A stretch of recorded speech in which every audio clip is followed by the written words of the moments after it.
N'abatanzi. Ngali ati. What? N'abatanzi. Omumanyi bw'entumba. Ngajaya byokulwanyisa.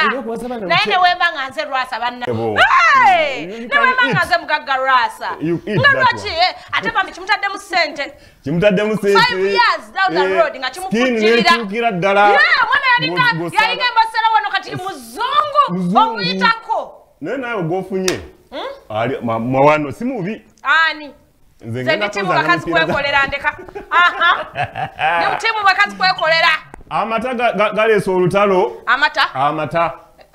Miliki. Lutalo ki. Galeso olutalo makati ga Shiba ne Remba.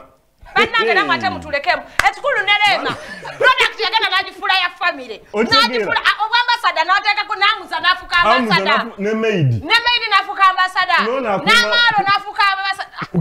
Bannange n'asikaali n'afuka ambasada. Shiba n'agamba kamba imiri. But ate batutako mu nsonga eyo.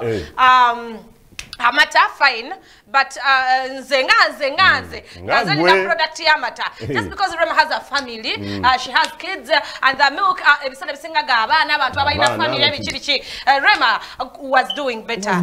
Yeah, atendetera abadde nga bambi akola nga promoting nga video akola atya. Nze mbadde nanga ambassador mulungi nze nganze. Nenga amata ko gavudde ne gagamba. Mbuye.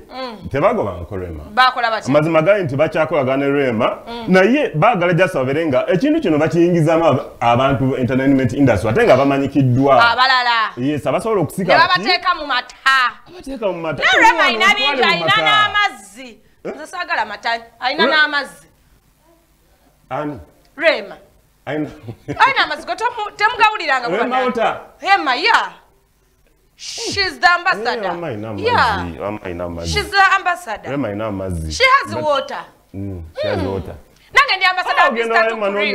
Ndi ambassador wa Mr. Tukuri.